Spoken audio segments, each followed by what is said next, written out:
오늘은 요한복음에 등장하는 인물 안드레에 대한 이야기입니다. 복음서는요, 다 같은 이야기를 하는 것 같지만 각자 복음서마다 쓴 사람에 따라서, 그리고 상황에 따라서, 수신자에 따라서, 대상에 따라서 견해라든지 시각이 조금씩 다릅니다. 마태복음은요, 유대인을 향해서 썼습니다. 유대인들에게 예수 그리스도가 이스라엘의 구원 역사 중 종착지임을 알리고 메시지임을 전달하고 있습니다. 이스라엘의 구약의 성취가 이루어졌음을 이야기하는 것이죠. 그래서 마태복음은 지금 띄어졌네요. 저자 마태입니다. 세리 출신이고요, 유대 율법과 전통에 익숙하였습니다. 그래서 유대인을 대상으로 쓴 것이죠. 이 마가복음은요, 가장 짧고 복음서 중에 가장 빨리 쓰여졌습니다. 예수님의 기적과 고난을 중심으로 쓰여졌고, 그래서 예수님의 사역에 대해서 더 자세히 알 수 있습니다. 특별히 이 새신자분들이나 아니면 아직 복음서를 읽어보지 못하신 분들, 혹은 예수님에 대해서 조금 더 알고 싶다 생각이 드시는 분들은요, 복음서 중에 마가복음을 먼저 읽어보시는 것을 추천합니다. 누가복음은요, 온 인류를 향한 구원의 역사, 이 자비의 예수님에 대해서 기록하고 있습니다. 특별히 이 누가는 의사라는 직업을 가지고 있었어요. 그래서 아주 구체적으로 이 복음서를 적었고, 여성이나 가난한 자, 죄인이나 이 사마리아 여인 같은 사회적 약자에 대한 관심들이 굉장히 두드러지게 나타나고 있습니다. 특별히 성령이나 기도에 대해서도 중요하게 쓰여져 있습니다. 위 세 권 마태, 마가, 이 누가를 엮어서요, 공관복음이라고 이야기합니다. 공관복음.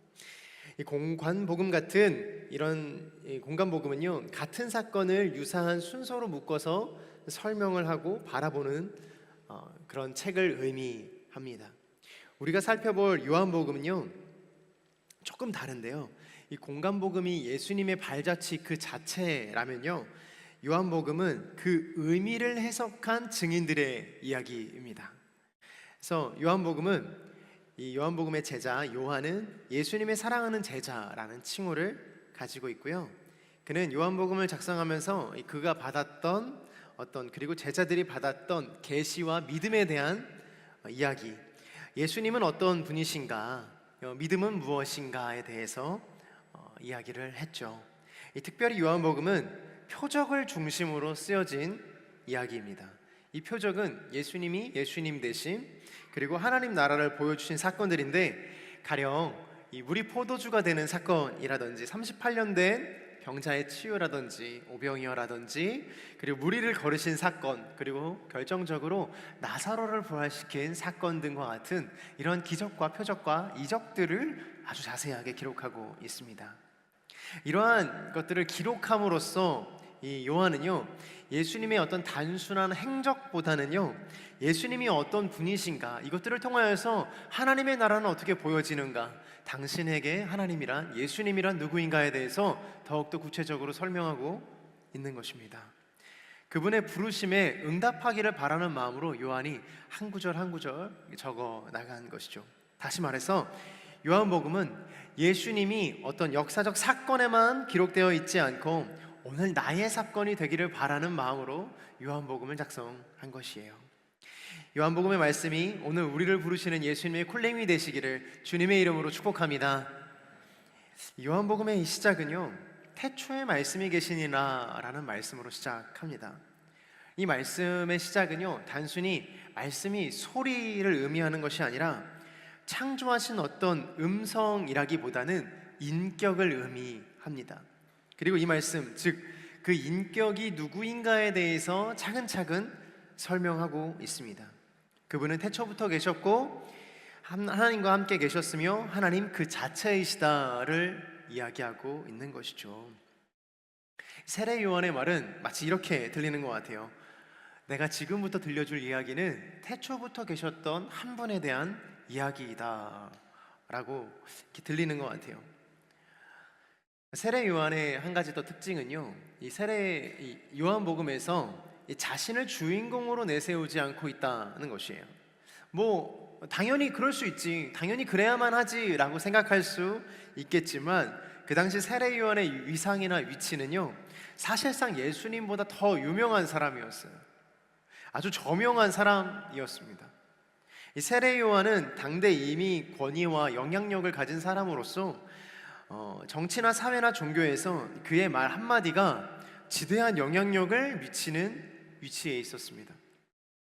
헤롯은 그가 백성들을 선동할까 두려워서 나중에 헤롯이 요한을 죽이는 계기까지 되게 되었거든요. 그런 그에게 많은 사람들이 세례를 받기 위해 몰려드는 것은 너무나도 당연한 일이었어요. 그의 위치를 의심할 만한 사람은 전혀 없었어요. 그런 그가 요한복음에서 자신은 그리스도가 아니라고 이야기를 하고, 또 엘리야도 아니며 선지자도 아니고 심지어 이사야의 말을 빌려서 자신은 그저 광야에 외치는 소리이다라고 이야기를 합니다.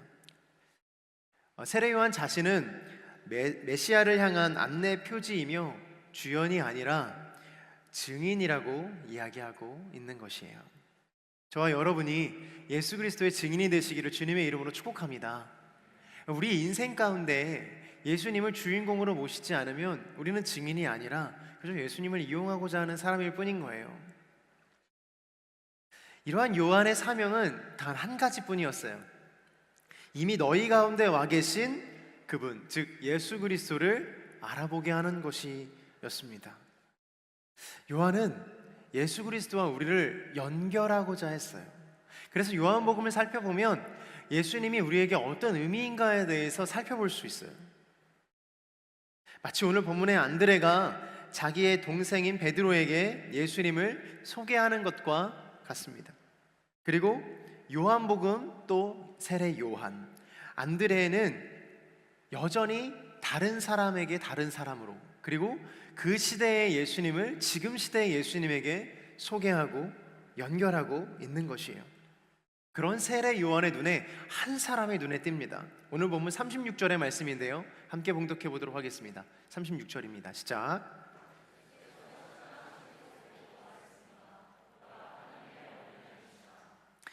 옆 사람과 한번 이렇게 축복해 주시겠어요? 예수님과 마주치는 인생이 되십시오. 할렐루야. 지나가다가 예수님 만나게 되기를 주님의 이름으로 축복합니다. 제가 오늘 이 본문을 묵상하다가 세례 요한과 그 두 제자들이 부러워지기 시작하는 거예요. 아니, 이들이 일상을 살다가 예수님 지나간다, 한 이런 상황이거든요. 보라, 하나님의 어린 양이시로다, 이러면서 예수님 지나가는 게 보이고 있는 거예요. 이게 막연하게 그냥 부럽더라고요. 만약에 세계 어딘가에 예수님이 계신다라는 소식을 좀 들으시면 여러분은 그 비싼 비행기 티켓을 끊어서 갈 만한 어떤 의지와 용기가 있으십니까? 이렇게 의지가 없어서야. 예수님 거기 계신다면 한 번쯤은 뭐 100만 원이든 200만이든 끊어가지고 거기에 가서 계신 예수님 만나야 되지 않겠습니까? 아멘? 그래서 이단이 생기는 거예요. 그러니까 예수님이 어딘가에 계시다라는 소리를 듣도 보도 못했어요. 저는 듣도 보도 못했고, 그러니까 이 시대에 이단이 많은 이유는 자기가 자칭 예수라고 하는 사람들과 내가 예수를 봤다라고 이야기하는 사람들이 많아서 그런 건데, 이때 당시에도 그러한 이단들이 많았고 예수님이 진짜인가에 대한 의심들은 여전히 많이 있었습니다. 근데 성경에는 이렇게 기록하고 있어요. 보고도 믿지 못하는 사람들이 있었다라고 기록을 합니다. 한번 생각해 보세요. 보고도 믿지 못한다면 오히려 더 마음이 어려울 것 같아요. 우리가 지금 예수님을 실제로 보지 못했고 어떤 형태로서나 어떤 만남으로서나 실제로 만나지 못했기 때문에 예수님을 믿지 못한다고 말하는 게 어느 정도 이게 익스큐즈, 그러니까 감세가 되는 듯한 느낌이에요. 실제로 봤음에도 불구하고 그가 역사한 어떤 그런 기적들이나 표적들을 봤음에도 예수님을 믿지 못한다면 나 스스로에게 되게 실망하지 않겠습니까? 나는 저걸 보고도 믿지 못하네. 나는 예수님이 은혜 주신 것을 느끼고 보고 체험해도 잘 알지 못하는 사람이구나 라고 생각할 수 있었을 거예요. 만약 우리가 예수님을 만날 수 있었다면, 예수님을 볼 수 있었다면 12제자와 같이 순교할 수 있었을까? 아니면 더 쉽게 믿을 수 있었을까? 이런 고민을 하고는 합니다. 예수님을 본다고 해서, 예수님의 기적을 체험한다고 해서 예수님을 다 믿을 수 있는 것은 아니에요. 요한복음 12장 37절의 말씀 이렇게 기록하고 있거든요. 예수께서 이 모든 표적을 그들 앞에서 행하였음에도 불구하고 그들은 여전히 예수를 믿지 않았습니다. 예수를 본다고 해서 예수를 믿을 수 있는 것은 아니다라는 거예요. 예수님께서 나의 삶 가운데 기적을 일으켜 주신다고 해서 내가 예수님을 믿을 수 있는가는 다른 문제라는 것이에요. 내가 오늘 기도를 하고 내가 오늘 은혜를 받는다고 해서 내가 예수님을 믿는가 안 믿는가는 다른 문제라는 것이에요. 그러므로 우리의 마음의 중심과 결단과 주를 향한 사랑의 마음이 오늘 우리의 마음 가운데 자리 잡게 되기를 주님의 이름으로 축복합니다. 이것이 필요해요. 사랑하는 여러분, 혹시 이 가운데 예수님에 대한 체험이나 어떤 간증이나 기도에 대한 응답이나 은혜를 경험해 보지 못한 분이 계실지라도 걱정하지 마십시오. 성경은 오늘 오히려 그 사람의 믿음이 더 귀하다라고 이야기를 하고 있습니다. 우리는 무엇을 믿어야 할까요? 보이지 않는 것을 믿는 것은 너무나도 명확한데, 그러면 보이지도 않고 때로는 간증이나 체험도 없어서 예수님을 인식하기가 참 어려운 우리의 이 마음이나 우리의 삶 속에서 우리는 무엇을 믿어야 하는 것일까요? 우리에게는 늘 말씀이 있었습니다. 이 말씀이 있었어요. 주님께서 주시는 이 말씀이 우리에게 지표가 되어야 되고 나아갈 길이 되어야 되는 것이고 하나님을 향한 사랑의 표징이 되어야 되는 것이에요. 내가 너와 함께 하리라, 내가 너와 동행하리라. 또한 계속해서 주님의 말씀 가운데서 주님께서 이야기하시고 주님께서 말씀하시는 그 성경의 말씀들이 오늘 우리 가운데 있어야 하는 것이에요. 사망의 음침한 골짜기 속에서도 너를 지키리라는 그 주님의 음성들과 내가 너의 하나님됨이라 말씀해 주시는 주님의 이 성경적 말씀과 이 언약들이 오늘 우리 가운데 특별히 머리로서 아는 그 지식이 이 가슴으로 내려와 하는 은혜가 필요한 것이죠. 마치 오늘 요한의 두 제자들처럼요. 오늘 제자들은 말 그대로 예수님과 마주쳤어요. 이미 마주치기 전부터 요한으로부터 계속 예수님에 대한 이야기는 들었을 것입니다. 이 두 제자들은요 예수님에 대해서는 잘 몰랐어요. 근데 반면 세례 요한은 예수님에 대해서 좀 알았는데 예수님을 이렇게 이야기합니다. 32절과 33절의 말씀입니다. 시작.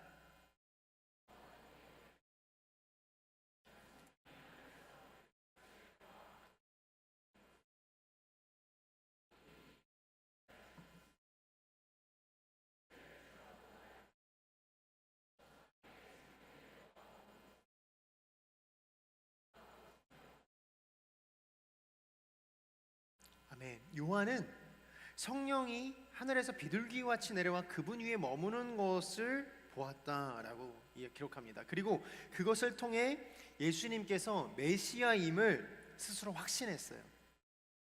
그러나 제자들은 달랐어요. 요한의 두 제자들은 예수님이 누군지 몰랐고 어떤 기적도 체험하지 않았고 예수님과 대화를 나눠본 적도 없었습니다. 그런데 세례 요한이 이야기하는 보라 하나님의 어린 양이 저기 있다라는 그 고백, 그 선포를 듣고 제자들은 예수님을 향해서 쫓아가기 시작합니다.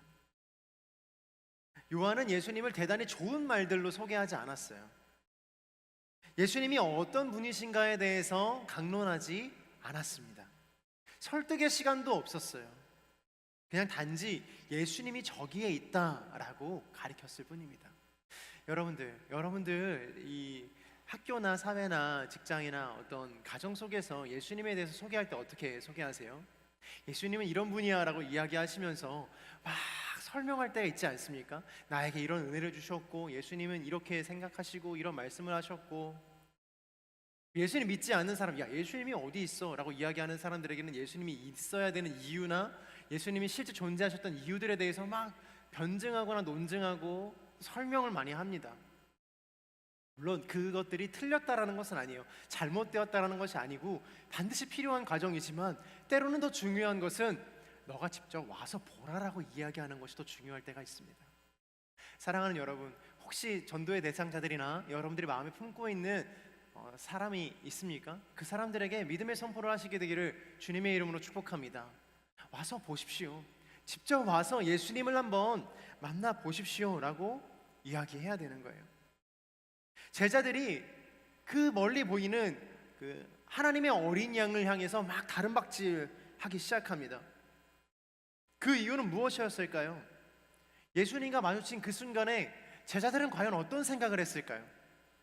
무엇을 느꼈을까요? 그들의 감정은 어땠을까요? 헐레벌떡 예수님을 쫓아간 이유가 대체 무엇이냐는 말입니까? 사실 그들을 예수님을 만난 것이 길 가다가 그냥 마주친 어떤 행운과도 같은 사건은 아니었어요. 이미 메시아에 대해서 들었고 준비되었던 만남이었습니다. 그들은 세례 요한과 함께 다니며 하나님에 대한 말씀과 예수님, 즉 메시아에 대한 이야기들을 계속 들었어요. 그리고 그 말씀을 마음속에 담아두고 살았을 것입니다. 사랑하는 여러분, 혹시 이 중에 아직 예수님에 대한 체험이 별로 없고 예수님에 대한 감정도 마음도 별로 없지만 말씀을 듣는 분들이 계실 거예요. 그분들에게 저는 이렇게 축복하고 싶어요. 그 말씀이 언젠가는 예수님으로 인해 살아 움직이는 것을 경험하게 될 줄로 믿습니다. 말씀이 막 역동하는 거예요. 아, 이게 그런 말씀이었지. 아, 이게 그런 나에게 깨달음을 주었지라고 생각하게 될 거예요. 제자들은요, 스스로에게 질문했었을 거예요. 계속 예수님에 대한 이야기들을 들으면서 자신 스스로 질문하고 자신에게 의문을 품었을 것입니다. 어떻게요? 나는 그분이 오시면 따라갈 준비가 되었는가? 옆 사람 한번 보세요. 따라갈 준비가 되어 있는 사람처럼 보입니까?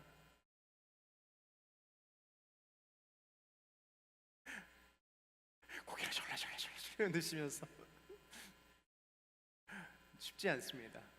그러나 사랑하는 여러분, 여러분들의 인생 가운데 예수님을 따라갈 만한 기적과 예수님을 따라갈 만한 은혜와 그 기적으로 여러분들의 삶을 사랑으로 품어내실 예수님을 만나는 은혜가 있게 되기를 주님의 이름으로 축복합니다.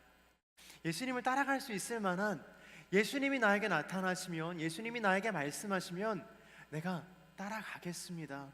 100이든 200이든 티켓 끊어서 그곳으로 가겠습니다. 이거 뭐라고요? 이단이라고요. 그러나 분명한 건 정말로 예수님이 내 앞에 나타나신다면, 내 기도 중에 말씀 중에 예수님이 느껴진다면 나는 정말 예수님의 제자로 살아갈 것인가에 대한 마음의 확증을 이미 하고 계시기를 주님의 이름으로 축복해요. 제자들이 그 상태에서 예수님이 지나가신 거예요. 보라, 하나님의 어린 양이시로다 라는 그 사도 요한의 고백을 듣자마자 제자들은 다름박질하기 시작해요. 예수님을 향해 달려가기 시작합니다. 그것이 그들의 결단이었어요. 이것은 마치 그동안 생각했던 생각들과 결단이 머리에서부터 가슴으로 내려오는 순간이었습니다. 사랑도 마찬가지 아닙니까? 이거 너무나 유명한 센텐스여서 여러분들 이미 다 아실 거잖아요. 사랑을 하는 거 머리로는 알고, 이 사람을 도와야 되는 것도 머리로는 알고, 내가 지금 공부를 해야 하는 것, 내가 지금 성경을 봐야 하는 것, 모든 것을 다 이미 우리들은 어느 정도 다 알고 있어요. 그런데 가슴으로 내려오는 게 너무나도 멀고 힘겨운 시간 아니겠습니까? 근데 예수님의 제자가 되는 과정 또한 마찬가지라는 거예요. 우리가 머리로는 알죠. 하나님, 이것 좀 머리에서 가슴으로 옮겨 주십시오. 예수님, 제발 좀 나타나셔서 이것들을 좀 내 마음 가운데 심어질 수 있게 해주십시오 라고 우리는 무던히 기도를 해요. 그러나 오늘 제자들의 행동을 보면 사뭇 달라요. 제자들은요, 머릿속에 품었던 그 생각들을 실현하기 위해 예수님을 향해 달려갔어요. 보여지는 그 예수님을 향해 다른 박질하는 행동으로 나타났다라는 것입니다. 이런 일들이 우리의 인생들, 우리의 신앙의 여정들 가운데 분명히 일어납니다. 말씀을 듣다가 이제는 말씀대로 좀 살아봐야지, 또 우리가 이제는 예수님 보시기에 조금 더 나은 사람이 되어야지 라는 이런 결단들 하지 않습니까? 찬양을 듣다가도요, 이 찬양의 가사대로 좀 살아봐야지, 내가 이제는 K-팝 좀 끊고 그만 머리 흔들고 이제는 예수님 앞에 기도하며 좀 살아봐야지 라는 생각들도 하고는 합니다. 저도 가요를 들어요. 가요가 되게 좋은 가요들이 많아요. 가요를 듣는다는 것 자체가 나쁜 것은 아니지만, 그럼에도 불구하고 우리의 영의 양식과 우리의 육체를 살리고 우리의 영혼을 살리는 것이 예수님을 찬양하고 하나님을 찬양하는 그 아름다운 찬양의 곡조인 것은 틀림이 없죠.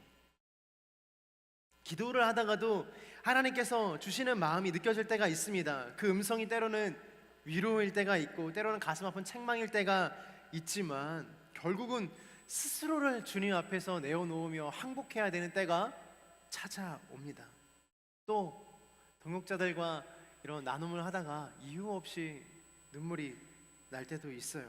그냥 지나가는 친구의 한마디나 동역자의 한마디, 가족의 한마디가 주님의 음성처럼 들리는 것이죠. 그러므로 사랑하는 여러분, 여러분들이 기도하다가 말씀을 듣다가 혹은 말씀을 보다가 서로가 서로에게 동역자들과 나눔을 하다가 마음 가운데 새겨지는 한마디가 있다면 그것을 놓치지 않게 되기를 주님의 이름으로 축복합니다. 그것이 오늘 여러분들에게 이야기하는 하나님의 말씀일 수 있어요. 그것을 어딘가에 기록하시고 계속 곱씹어 기도해 보십시오. 그럼 주님이 방향을 가르쳐 주실 거예요. 나에게 달려오라, 나와 함께 하자, 나와 동행하자라고, 그리고 나와 선교하자, 나에게 복음을 전하자, 다양한 음성들과 말씀들로 여러분들에게 말씀하실 거예요. 그때가 바로 세례 요한이 제자들에게 했던 보라 하나님의 어린 양이시다라고 말하는 순간과도 같은 거예요. 여러분들의 마음 가운데 음성이 찾아올 때, 여러분들의 기도 가운데 하나님의 답변들이 응답되어질 때가 바로 세례 요한이 제자들에게 보라, 저길 보라, 하나님의 어린 양이 계시다 라는 그 음성, 성경에 나와 있지만 여전히 오늘 우리의 인생 가운데서도 세례 요한이 했던 말과 같은 그 역사적 사건들이 일어나고 있다는 것이에요. 할렐루야. 여러분, 여러분들의 신앙이나 여러분의 믿음은 연약하지 않습니다. 여러분들의 기도는요, 여전히 하나님께서 듣고 계신 이 곡조 붙은 우리의 음성이자 우리의 은율 아니겠습니까? 하나님은 여전히 그것에 귀 기울이고 계세요. 그리고 응답하고 계세요. 우리의 인생 가운데 주님이 주시는 그 은혜와 구원과 그 사랑을 우리의 마음판에 새겨내어 머리로부터 아는 그 지식이 가슴으로 내려오는 거룩한 역사가 있게 되기를 주님의 이름으로 축복합니다. 가슴으로 내려온 다음에는 그럼 어떻게 해야겠습니까? 그 음성이 들린 다음에는 어떻게 해야겠습니까? 예수님을 향해 달려가야 됩니다. 오늘 말씀 37절부터 39절의 말씀을 함께 보도록 하겠습니다. 시작.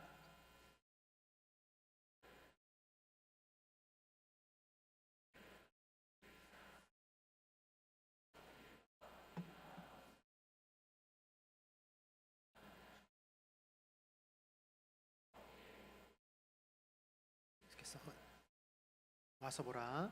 그래서 두 제자는 가서 그분이 계신 것을 보고 그분과 함께 지냈습니다. 제자들이 예수님을 따라가는 모습을 보면서 요한의 마음이 어땠을 것 같으세요? 이제 제자 잃었다, 두 명 나의 수제자 오른팔 왼팔 잃었네, 저 배신자들, 이러면서 보내줬을까요? 때로는 우리가 사람을 잃어버리는 아픔들이 굉장히 커요. 그러지 않습니까? 믿었던 사람들에게 배신을 당하기도 하고 믿었던 사람들에게 뒤통수를 이렇게 맞기도 합니다. 믿지 않더라도 그냥 생판 모르는 남이어도 지나가는 나에게 욕을 하면 기분이 나쁜 법이에요. 근데 세례 요한의 아끼는 두 제자가 보라, 하나님의 어린 양이 시로다라고 이야기하는 그 음성을 듣자마자 세례 요한은 쳐다보지도 않고 그 길로 달려가기 시작한 거예요. 너무나 속이 상했을 것 같기도 합니다.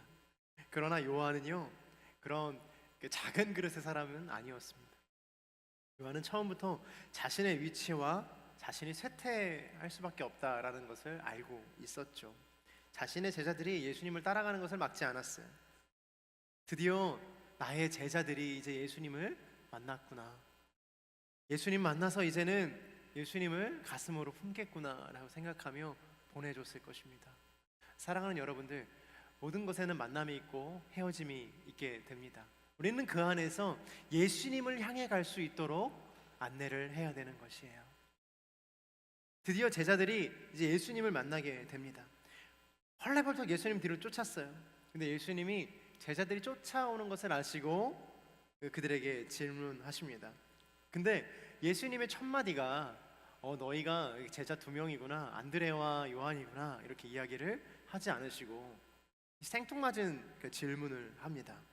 너희가 무엇을 원하느냐라는 질문을 하시죠. 이것은 예수님의 분명한 목적이 있음을 우리가 알 수 있습니다. 예수님이 이들에게 나를 따라오는 동기가 무엇이냐라고 질문하고 있는 거예요.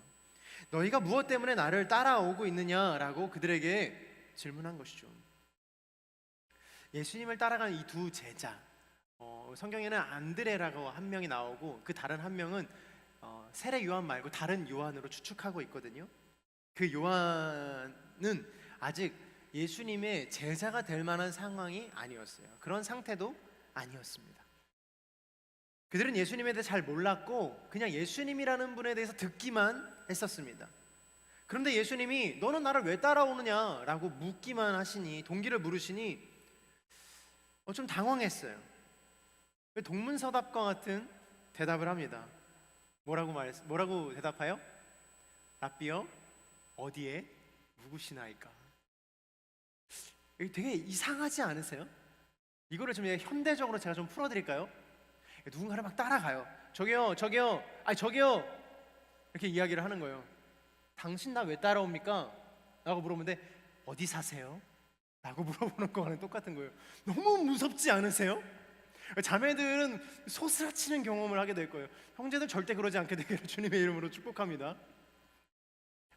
자매들도 물론 그럴 수 있죠. 형제님들을 나쁘게 이야기하는 것은 절대 아닙니다. 되게 무서운 상황이자 이상한 상황이에요.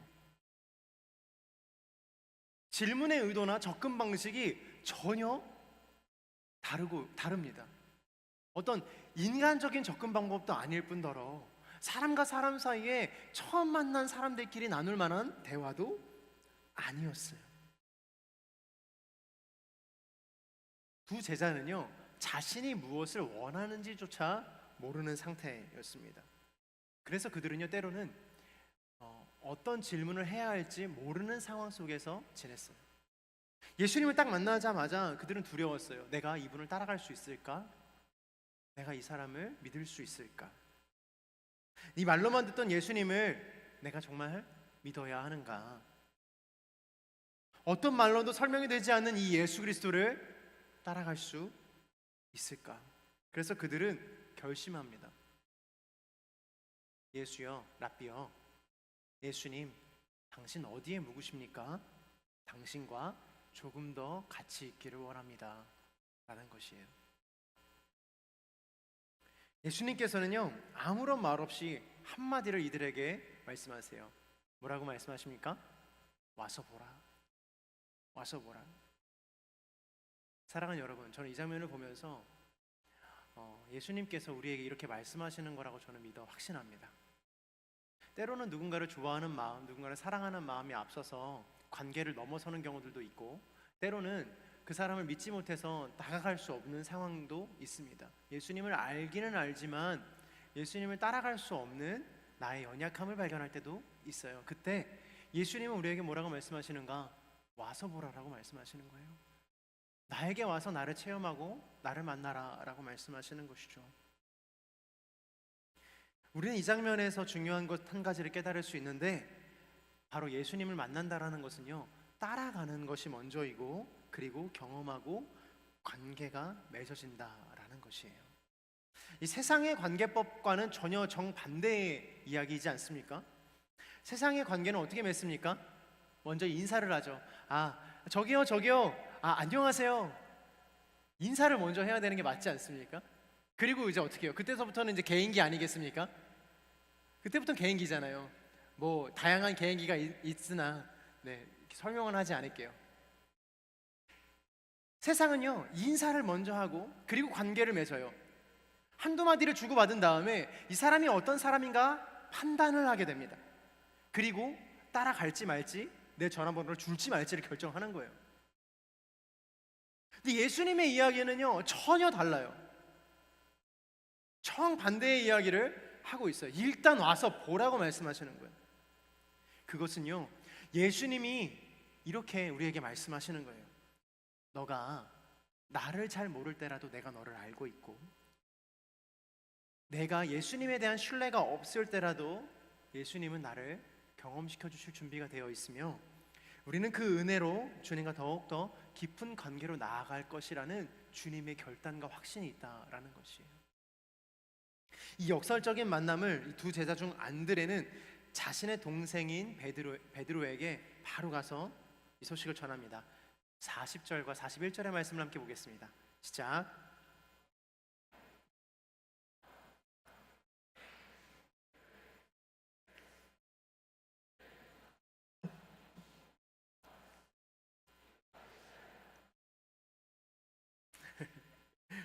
옆 사람과 한번 인사할까요? 당신에게서 예수님을 경험합니다. 안드레는요, 바로 베드로에게 예수님에 대한 이야기를 했어요. 우리를 잘 모르는, 우리가 나 자신도 내가 잘 모를 때, 그리고 내가 예수님을 잘 모를 때라도, 안드레는 지금 베드로에게 그 예수님을 전파할 때 예수님에 대해서 모르는 상태였습니다. 근데 그럼에도 불구하고 예수님 메시아를 만났다라고 이야기하며 이 소식을 전파해요. 근데 아마 눈치채신 분들이 계실 수 있는데, 오늘 우리말 성경에는요, 시몬 베드로의 동생 안드레라고 나오죠. 근데 제가 계속 자신의 동생 베드로라고 이야기하고 있습니다. 아무도 눈치 못 챘습니까? 안드레가 형이고요, 베드로가 동생입니다. 근데 왜 우리말 성경에서는 그러면은 충격적이에요? 너무 충격적이에요? 그럼 이거 오타인가? 약간 성경이 틀렸나? 제가 좀 설명드릴게요. 이 성경에 좀 이렇게 신비한 부분들이 좀 있는데, 일단 첫 번째, 이 글이 쓰였던 이 헬라 문화권이나 헬라어에서는요, 형 동생을 구분하는 단어가 존재하지 않아요. 그러면 왜 굳이 형이나 동생을 구별해서 썼을까요? 그냥 형제라고 쓰면 되는데, 실제 다른 번역에서는 형제라고 쓰여 있거든요. 근데 조금 더 이것들을 살펴보자면요, 이 요한복음에서는요, 인물의 생물학적 나이보다 계시 안에서의 위치가 더 중요합니다. 그래서 이 베드로를 더 윗격으로 보고 있는 거예요. 이 중심 인물은 복음을 전달받은 베드로가 더 중요한 위치다라는 것입니다. 그러니까 누가 먼저 태어났는가가 중요한 게 아니라 누가 어떻게 예수님에게 더 많이 연결되었는가가 더 중요한 것이지요. 이것이 신학적으로도 좀 의미가 있는데, 영적인 체험 순서는 안드레가 먼저 예수님을 만났어요. 그리고 안드레가 먼저 메시아를 선포하고 고백했죠. 그리고 안드레가 베드로를 예수님에게 인도한 먼저 된 사람인데, 역사적으로 보나 이 관계로 보나 기억되는 인물은 베드로이고, 설교나 사도행전이나 제자의 대표는 베드로입니다. 독일의 신학자 루돌프 볼트만은 이를 두고 이렇게 이야기합니다. 증언자는 사라지고 증언의 대상만 남는다라고 이야기를 해요. 그러니까 이것은 오타가 아니라 일부러 사도 요한이 기록한 거예요. 더 베드로에 대해서, 베드로가 더 먼저, 안드레가 먼저 된 자지만 나중된 베드로가 더 하나님과 예수님과 가까웠다라는 것을 의도적으로 기록한 것이죠. 마치 세례 요한이 그랬던 것처럼 자신이 쇠하고 예수님만 남기를 바라는 마음이나 자신의 제자들이 예수를 따라간다고 했을 때 말리지 않은 그 마음과 동일한 것이에요. 사랑하는 여러분, 오늘 이 안드레 깜짝이야. 사랑하는 여러분, 오늘 이 안드레 복음이 이렇게 찾아옵니다. 주의 은혜가 이렇게 갑작스럽게 찾아올 때가 있어요. 우리가 때로는 잘 알지 못할 때라도 안드레처럼 베드로에게 가서 복음을 전파할 수 있어야 되는 거예요. 사도 요한처럼 예수님을 발견한 그때 제자들이 달려갈 때라도 말리지 않고 오히려 보내주는 믿음 또한 필요한 것입니다. 이것은 무엇을 의미하는가? 자신의 영향력도 자리도 이름도 움켜쥐지 않았던 그 한 방향을 향했던 그 한마디, 보라, 하나님의 어린 양이 여기에 있다. 저는요, 오늘 이 말씀을, 이 고백을 여러분들이 다 하셨으면 좋겠어요. 여러분들이 만나는 모든 사람들에게 예수님이 여기 가면 계시다, 예수님이 이곳으로 가면 당신을 만날 수 있다, 당신이 예수님을 향해 달려가는 길은 여기입니다 라고 이야기하며 이정표가 되며 안내 표지판이 되며 예수 그리스도의 증인이 되시기를 주님의 이름으로 축복합니다. 안드레는요, 그 가르침을 따라 그 길로 갔어요. 머뭇거리지 않고 계산하지 않았어요. 직접 예수님을 만났고 그 만남을 혼자 간직하지 않았어요. 그는 가장 먼저 자기 형제인 베드로를 찾아서 이야기합니다. 메시아를 만났다. 메시아를 만났다. 그의 스승 요한은 예수님의 제자의 길을 가르쳐 주었습니다. 안드레는 그 길로 갔고요. 그리고 또 그 길에서 다른 사람이 예수님께로 연결되었어요. 그리고 안드레는요, 그렇게 12제자 중에 역사의 저편으로 흘러갑니다.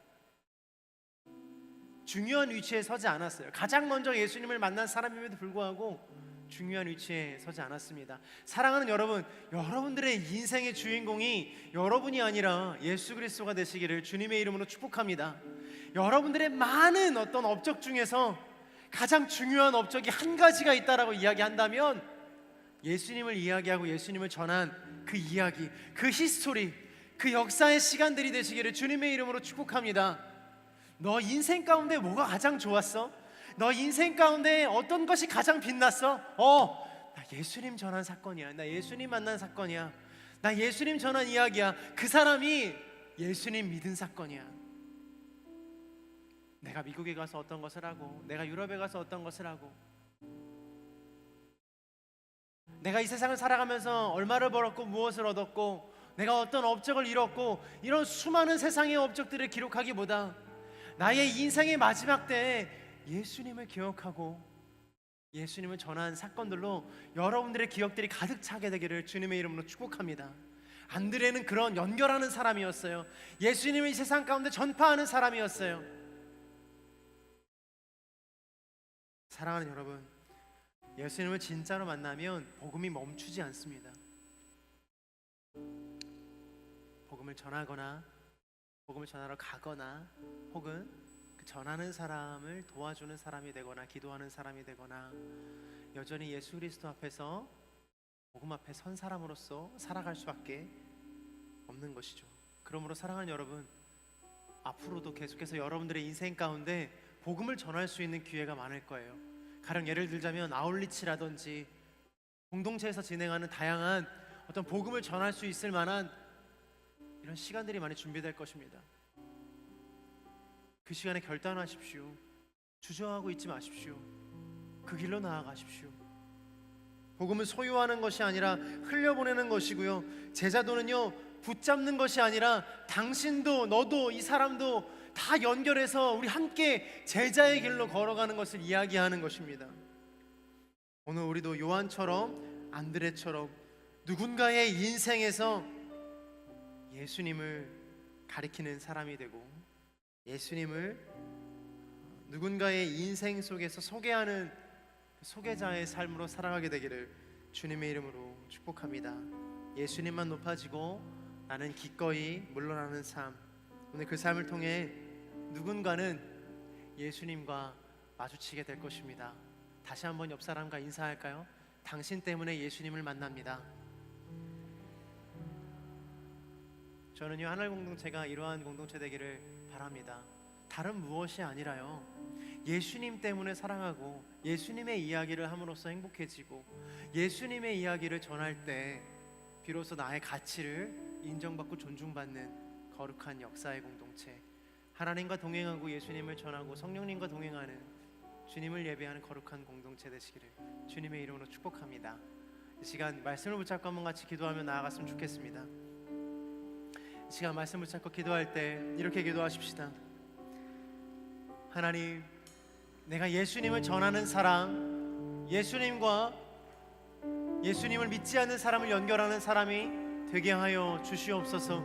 그래서 하나님, 내가 정체하고 있는 사람이 아니라 복음을 들고 예수님 앞에, 그리고 당당히 세상 앞에 나아가는 사람이 되게 하여 주시옵소서. 이 시간 이렇게 원하시는 분들마다 주여 한번 외치며 전심으로 기도하며 나아갑니다. 주여.